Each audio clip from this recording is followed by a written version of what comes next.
मनीषा, आप जिस तरह से बता रहे हैं कि ये एंड के पास जरूरत खत्म नहीं हुई है अभी भी हेडविंड्स। क्या ऐसे में इस पूरे इवेंट को, ये जो एसबीबी इवेंट भी हुआ, इसे एक तरह से क्योंकि लगातार जब इतनी बड़ी 40 सालों में जब ब्याज दरें नहीं बढ़ी थी और अब जब फेड ने लगातार ये रेट हाई साइकिल बनाई और बार बार ये बात की जा रही थी कि कहीं ना कहीं से इतनी तेज हाइट स्पीडिंग कार आएगी तो एक्सीडेंट होने का खतरा कभी भी होगा। ये जो एक पहला एक्सीडेंट हुआ एसबीबी, वो कहीं ना कहीं फेड की आगे की चाल को रोक सकता है, रेट हाइक को रोक सकता है और पूरे बैंकिंग सिस्टम को बचाना होगा। तो उसके चलते क्या आगे जाके जो हेडविंड्स है, मैक्रो हेडविंड्स है, क्या वो ये एसबीबी का इंसिडेंस ब्लेसिंग इन डिस्गाइज के तौर पर किसी हद तरह से देखा जा सकता है?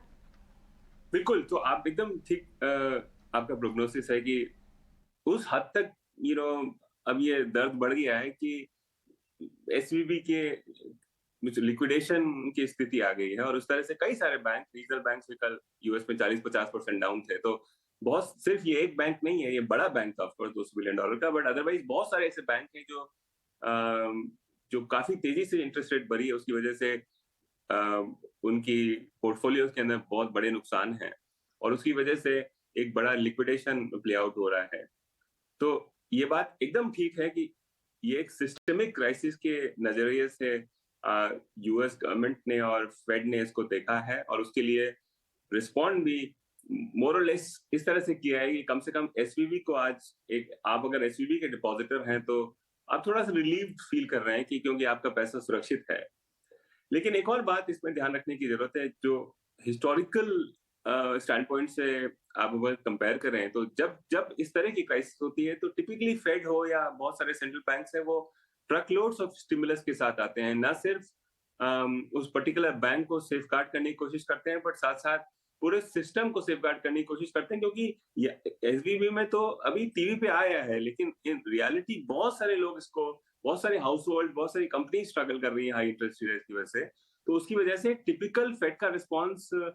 ऐसा होता है कि आप तेजी से रेट काट देते हैं। इस बार जो हुआ है वो,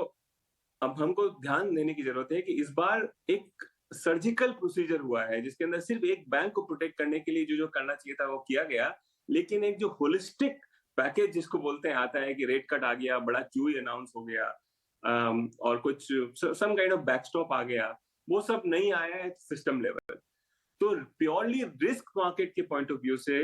अभी भी आपको थोड़ा सा डरना चाहिए कि इस वक्त भी जब एक बड़ा बैंक में ड्रॉडाउन हुआ है इतना बड़ा, उसके बाद में भी फेड जो है वो इतना कॉन्फिडेंट नहीं है कि एक होलिस्टिक अप्रोच स्टिमुलस की ले। इसका मतलब है जो डर है इन्फ्लेशन का कि इतना भयंकर ओवरशूट हुआ था पिछले 18 महीने में, वो अभी भी इतना सॉर्ट ऑफ गहरा है कि उस वजह से अगर इतने बड़े बैंक नीचे जाने के बावजूद भी एक जनरलाइज्ड स्टिमुलस एक्चुअली इंट्रोड्यूस नहीं हो रहा है। जब तक वो नहीं होता है, जब तक ये डर खत्म नहीं होता है और एक generalised stimulus, QE, rate cuts का फ्रेमवर्क वापस से तैयार होकर के आपके सामने पेश नहीं किया जाता है, तब तक एक जनरल मैक्रो रिस्क एपेटाइट अगर जो आदमी बिल्ड करता है उसको रिस्क ऑफ में या न्यूट्रल स्टेट में ही रहना चाहिए।